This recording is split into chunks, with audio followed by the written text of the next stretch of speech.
Hello students, welcome back to my channel. So this is the 20th mock test in this series. So today we will discuss about tillage and tilth.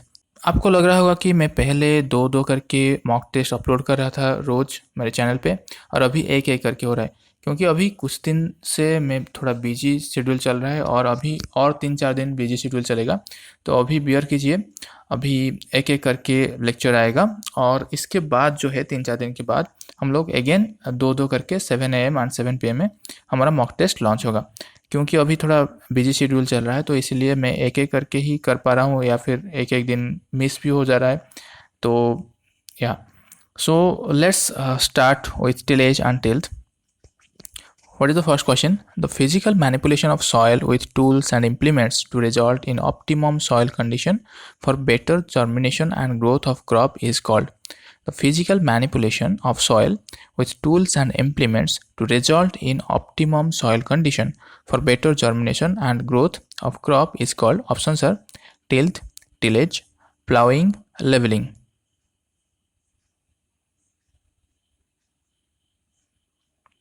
The right answer is tillage. Tillage क्या होता है? एक soil को हम लोग implement के द्वारा उसको क्या करेंगे, प्लाविंग करेंगे, ओके, या फिर डिस्टर्ब करेंगे ताकि एक अच्छा सा सीड बेड बन जाए जो कि जर्मिनेशन में हेल्प करेगा या फिर स्टैंड एस्टेब्लिशमेंट में, क्रॉप का स्टैंड एस्टेब्लिशमेंट में हेल्प करेगा. Next question, who is known as the father of tillage? इनमें से कौन सी जो है उनको बोला जाता है कि फादर ऑफ टिलेज बोला जाता है उनको, right? Option are Robert Ransom, Peter de Crescenzi, Masanobu Fukuoka, Jethro Tull.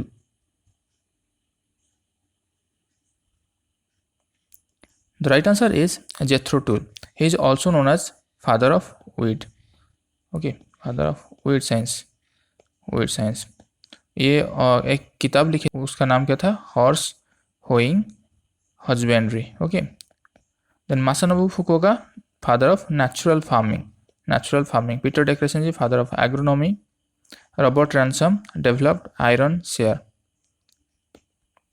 Next question, tillage represents which among the following soil properties of soil? Tillage represents which among the following soil properties? Okay, options are texture and structure, pH and EC, aggregation and friability, all of the above.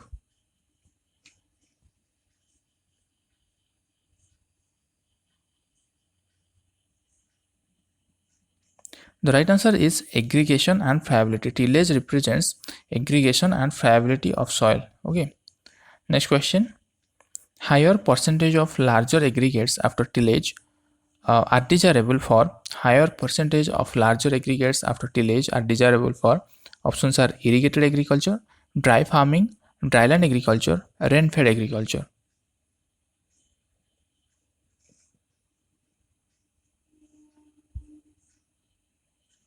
The right answer is irrigated agriculture. Irrigated agriculture में हमको greater than 5 जो है mm वो aggregate चाहिए होता है. Okay. और ये तीनों में dry farming, dryland farming, rainfed farming है, इसमें स्मॉलर एग्रीगेट चाहिए 1 to 5 mm diameter.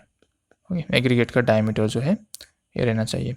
Next question, the physical properties of soil by which the clods after tillage when dried becomes more crumbly. The physical properties of soil by which the clods after tillage when dried becomes more crumbly is called. Options are stickiness, aggregation, mellowness or friability, flocculation.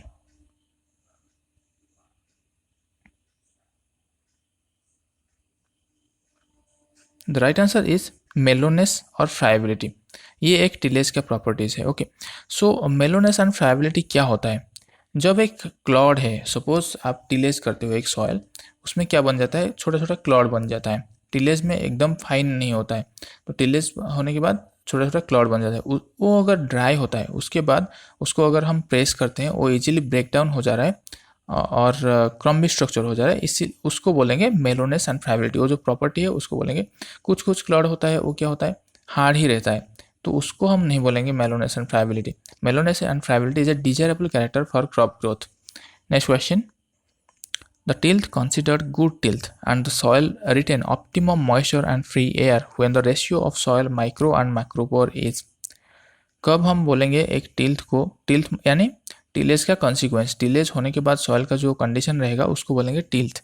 सो कब हम वो tilth को एक suitable tilth बोलेंगे, या फिर जहाँ पे कि ऑप्टिमम जो है मॉइस्चर रहेगा और ऑप्टिमम एयर भी रहेगा, एयर स्पेस पोर स्पेस रहेगा, तो वो कब कंडीशन, कौन सी कंडीशन में रहेगा?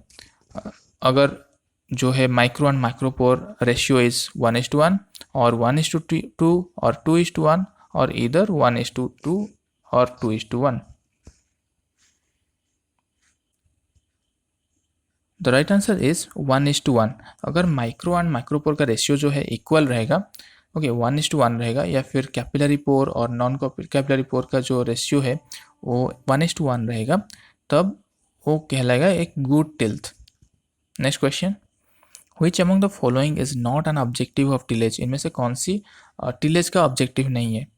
Option are seed bed preparation, weed control, water conservation, carbon sequestration.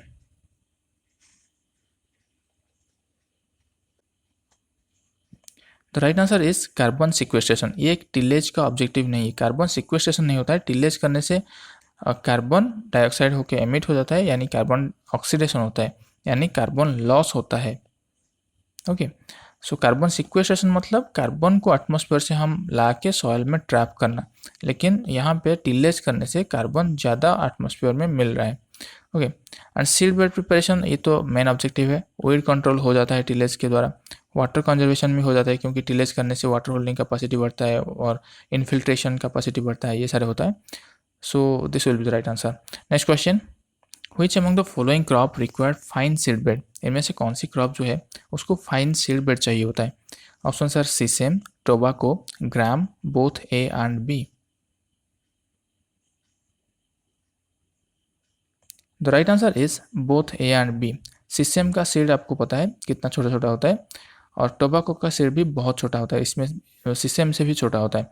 तो ये दोनों के लिए और भी बहुत सारे क्रॉप है, स्पेशली यहाँ पे जो ऑप्शन है उसमें सेसामम एंड टोबाको के लिए हमको फाइन सीड बेड चाहिए होता है, फाइन सीड बेड। लेकिन ग्राम जो है इसको कोर्स सीड बेड में ही रिकमेंडेड है, और कोर्स सीड बेड में ये अच्छा परफॉर्म कर लेता है। Next question, which among the following tillage practice do not degrade soil structure? Which among the following tillage practice do not degrade soil structure? Options are frequent harrowing, tillage at suboptimal soil moisture, zero tillage, both A and C.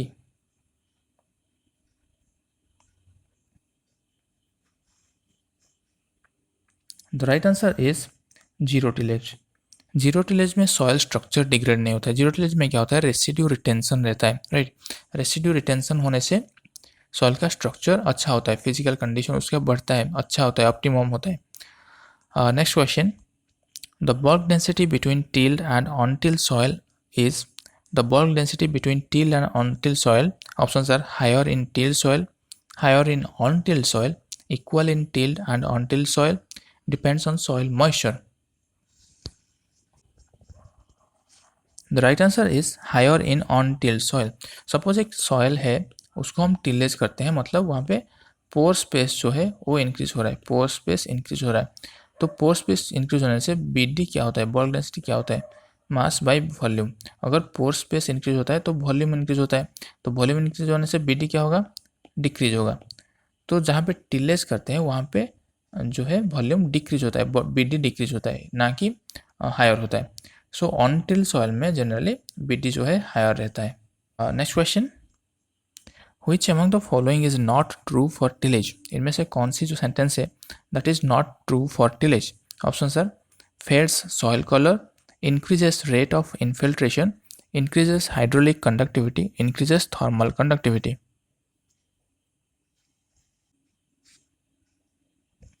The right answer is increases thermal conductivity. This is wrong statement. Okay, tillage करने से decrease होता है thermal conductivity. Fades soil colour, क्यों fade होता है, क्योंकि carbon जो है सॉइल में वो कार्बन डाइऑक्साइड होके एटमॉस्फेयर से चला जाता है, टिलेज करने से ऑक्सीडेशन होता है। और then increases rate of infiltration, soil tillage करने से पोरोसिटी बढ़ता है, तो इसीलिए इन्फिल्ट्रेशन रेट भी बढ़ जाता है, इंक्रीज होता है। Then increase in hydraulic conductivity, ये भी इंक्रीज होता है। So the right answer will be increase in thermal conductivity, that is wrong, because tillage करने से जो है पोर स्पेस इंक्रीज होता है, पोर स्पेस इंक्रीज होने से थर्मल कंडक्टिविटी जो है डिक्रीज होता है। Next question, primary and secondary tillage are the component of which among the following cultivation practice. Primary and secondary tillage are the component of which among the following cultivation practice. Option are preparatory tillage, preparatory cultivation, intercultivation, subsoiling, vertical mulching।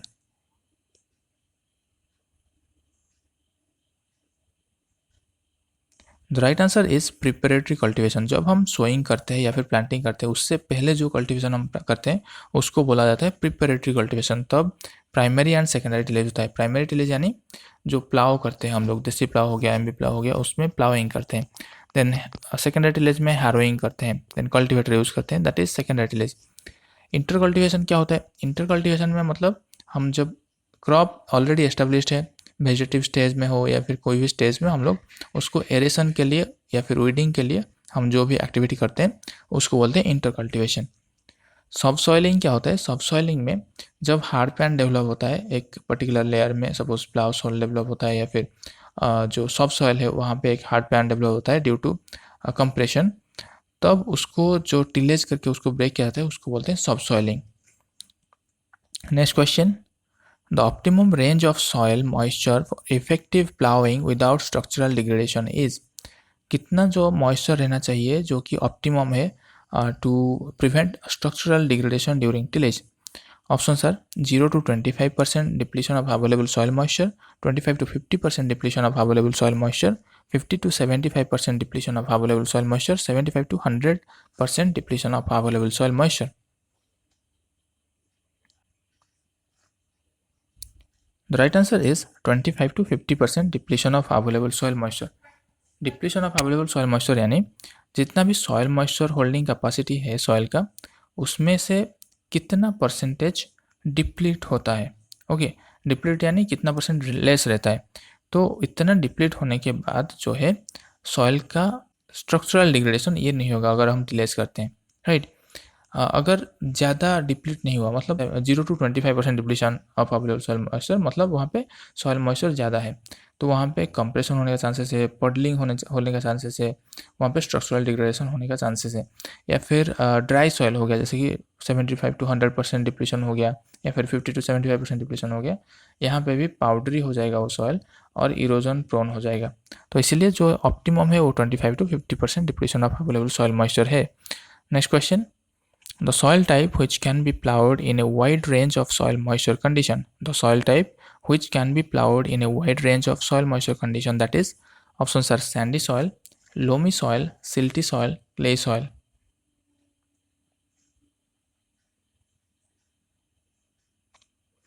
The right answer is Sandy soil. क्यों? क्योंकि इसका जो moisture holding capacity है वो बहुत less है, इसलिए वहाँ पे जब भी थोड़ा सा भी रेनफॉल होता है ये क्या होता है, पर्कुलेट हो जाता है सारे वाटर, और यहाँ पे ज़्यादा मॉइस्चर जो है सब ऑप्टिमल नहीं रहता है। ड्राई रहता है ठीक है, लेकिन वहाँ पे क्या है, एग्रीगेशन भी नहीं आता है, इसलिए स्ट्रक्चरल डिग्रेडेशन होने का कोई चांसेस नहीं है। तो सैंडी सॉइल में जितना लंबा समय हो सके हम कभी भी हम उसमें प्लाविंग कर सकते हैं। Next question, depth of tillage mainly depends on. Tillage का जो डेप्थ है वो किसके ऊपर मेनली डिपेंड करता है? Option are soil texture, soil structure, soil moisture content, effective root zone depth.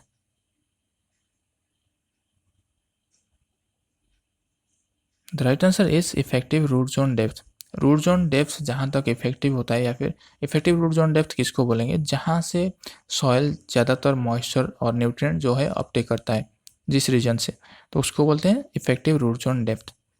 तो टिलेज भी इफेक्टिव रूट जोन डेप्थ तक करना चाहिए। Next question, which among the following is a multipurpose plough. इनमें से कौन सी प्लाव जो है वो मल्टीपर्पज है? Option are country plough, chisel plough, MB plough, disc plough.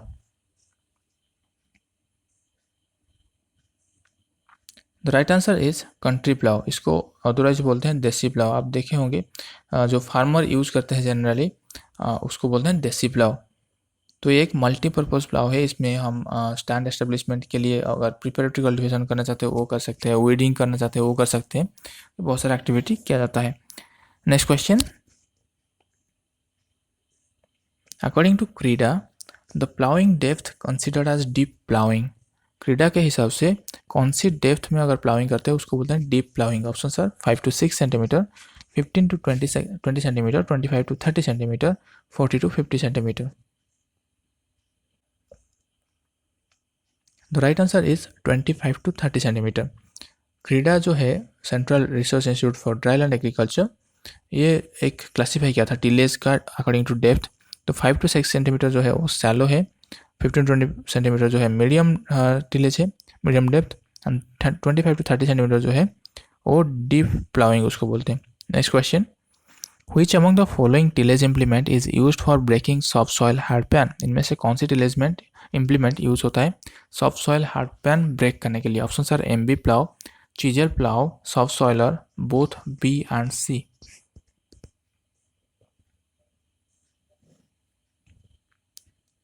The right answer is both B and C. That means chisel plow and subsoil both are used for breaking hard subsoil hard pan. Next question. Broad bed and furrow cultivation is suitable for which among the following soil? Broad bed and furrow cultivation is suitable for which among the following soil? Options are sandy soil, sandy loam soil, loamy sand soil, clay soil.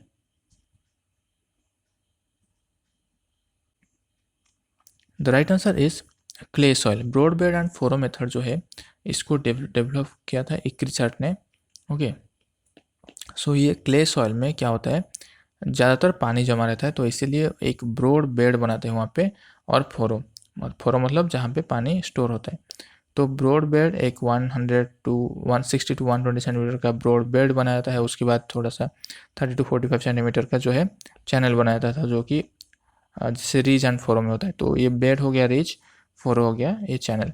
तो यहाँ पे जो है जैसे bed में different moisture sensitive crop जो है grow किया जाता है, एंड जिसको वाटर ज़्यादा चाहिए होता है उसको फोरो में ग्रो किया जाता है।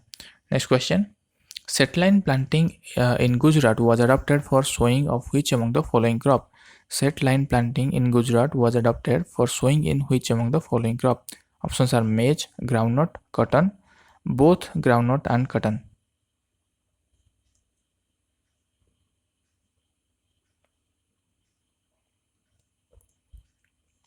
The right answer is both groundnut and cotton. So set line planting क्या होता है, एक सपोज जहाँ पे एक जो व्हील है टिलेज इम्प्लीमेंट का, तो जो व्हील या फिर जहाँ पे हम लोग एक बार सपोज सोइंग कर लिए, वो प्लेस मार्क कर लिए, और उसी के ऊपर दोबारा नेक्स्ट ईयर भी सोइंग करेंगे, उसके बाद भी सोइंग करेंगे, उसके बाद भी सोइंग करेंगे, तो उसको बोलेंगे सेट लाइन प्लांटिंग। ओके, सो ये जनरली गुजरात में फॉलो किया जाता है, और कौन सी क्रॉप के लिए फॉलो किया गया था, ग्राउंडनट और कॉटन के लिए। Next question, which among the following is not a primary tillage implement? इनमें से कौन सी जो है प्राइमरी टिलेज इम्प्लीमेंट नहीं है? Option are blade harrow, basin lister, MB plough, wooden plough.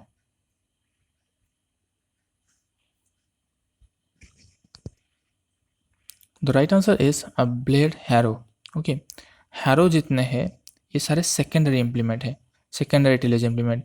जितना लिस्टर प्लाव, ये लिस्टर हो गया, ये प्लाव हो गया, एमबी प्लाव, वुडन प्लाव, ये सारे जो है प्राइमरी टिलेज इम्प्लीमेंट है। Next question, Which among the following is not a body part of wooden plow? इनमें से कौन सी एक वुडन प्लाव का बॉडी पार्ट नहीं है? Option sir shaft, beam, handle, share.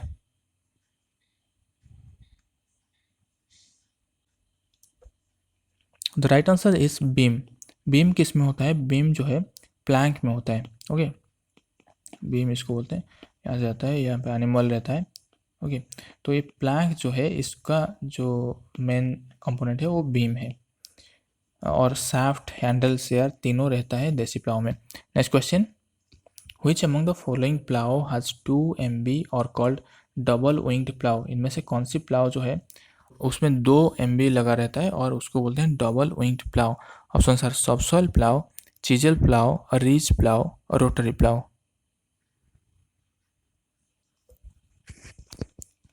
The right answer is ridge plough. यहाँ पे 2 MB जो है वो एक साथ रहता है ताकि वो रीज फॉर्म कर सके और फोरो फॉर्म कर सके, राइट। सो 2 MB प्लाव यहाँ पे यूज होता है, इसीलिए उसको बोलते हैं डबल विंग्ड प्लाव, एंड इसको बोलते हैं रीज प्लाव। ये रीज फोरो फॉर्मेशन करता है इसीलिए। Next question, Cultivator, roller, harrow, plank, etc. are called which type of implement? Cultivator, roller, harrow, plank, etc. are called which type of implement? Options are primary tillage implement, secondary tillage implement, bottling, sowing. The right answer is secondary tillage implement. Cultivator, roller, harrow, plank ये सारे secondary tillage implement है. जितना भी plows है वो primary tillage implement है. Next question. Japanese rotary weeder is useful for which weeding and fertilizer incorporation in which among the following crop? Japanese rotary weeder is useful for weeding and fertilizer incorporation in which among the following crop? Options are rice, wheat, maize, sugarcane.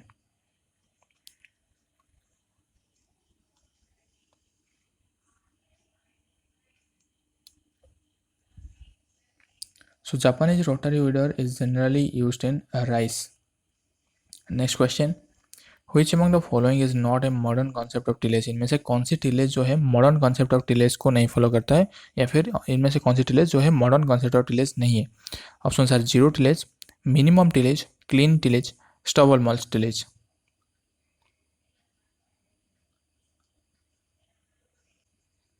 The right answer is clean tillage. और clean tillage में क्या होता है, जो primary and secondary tillage ये किया जाता है क्लीन टिलेज में. Okay. And minimum and zero tillage आपको पता है कि रेसिड्यू यहाँ पे रिटर्न किया जाता है. देन स्टबल मल्च टिलेज, यहाँ पे भी रेसिड्यू जो है क्रॉप रोज के बीच में उसको रखा जाता है. Next question. Which among the following is a limitation of minimum tillage? इनमें से कौन सी जो है लिमिटेशन है मिनिमम टिलेज का? Option sir lower seed germination, percentage weed, perennial weed dominance, difficulty in sowing and interculture, all of the above.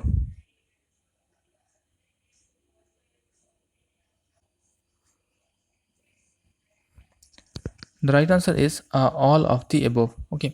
So minimum tillage करने से वहाँ पे सीड जर्मिनेशन है जो लो हो जाता है. देन पेरेनियल वीड डोमिनेंस क्यों ज़्यादा होता है? क्योंकि वहाँ पे हर्बिसाइड यूज़ किया जाता है जो कि एनुअल वीड को कंट्रोल करता है, इसीलिए पेरेनियल वीड का डोमिनेंस हो जाता है वहाँ पे. Then difficulty in sowing and agriculture, because वहाँ पे रेसिड्यू रिटेंशन रहता है, इसीलिए difficulty in sowing and agriculture. Next question. Which among the following herbicide is recommended for weed control in zero tillage? Which among the following herbicide is recommended for weed control in zero tillage? Options are broad spectrum selective residual, broad spectrum non-selective residual, broad spectrum non-selective non-residual, narrow spectrum selective and non-residual. The right answer is broad spectrum non-selective non-residual. Okay, so broad spectrum मतलब इसको कोई भी crop या फिर कोई भी weed के लिए यूज किया जा सकता है. नॉन सिलेक्टिव मतलब ये सिलेक्टिव नहीं है क्रॉप के ऊपर, अगर क्रॉप के ऊपर पड़ा तो भी ये जो है उसको किल कर देगा. नॉन रेसिडुअल मतलब इसका रेसिडुअल एक्टिविटी नेग्लिजिबल होना चाहिए, क्योंकि हम एक क्रॉप में इसको यूज़ किया, दूसरे क्रॉप में अगर उसका रेसिडुअल एक्टिविटी रहेगा तो क्रॉप को लिए वो फाइटोटॉक्सिसिटी सिम्टम्स हो करेगा. सो इसलिए non toxic. So this answer will B correct. Next question. Zero tillage is mostly practiced in which among the following cropping system? Zero tillage is mostly practiced in which among the following cropping system? Options are rice, rice wheat, rice gram, rice mustard.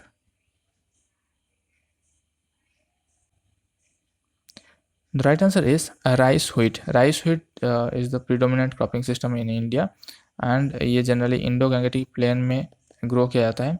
और rice wheat में जो problem है जैसे कि rice straw burning हो गया, तो सो rice wheat का जो बर्निंग प्रॉब्लम है या फिर सॉइल फर्टिलिटी रिडक्शन हो गया और राइस स्ट्रॉ बर्निंग हो गया, इसको रिड्यूस करने के लिए जो है जीरो टिलेज प्रैक्टिस किया गया है.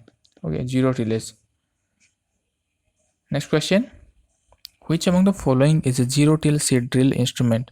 Which among the following is a zero till seed drill implement? Options are turbo happy seeder, rotary power disc drill, double disc opener drill, all of the above. The right answer is all of the above. ये तीनों जो है ये zero till drill implement है. Zero till drill implement मतलब क्या है? Zero till में क्या होता है, रेसिड्यू हम लोग जो है ऊपर में रहता है, तो रेसिड्यू रहने से क्या होता है वहाँ पे सोइंग मुश्किल रहता है. तो ये जो तीनों बनाया गया है ये उसी पर्पज़ में ही बनाया गया है कि सोइंग जो है जिस लेवल पे चाहिए उस लेवल पे हो जाए. अच्छे से। तो this is the right answer. So students, this was all about 20th mock test, that is on tillage and tilth. So if you face any doubt, then you can ask me in the comment section. And okay, see you in the next mock test. Till then, bye bye.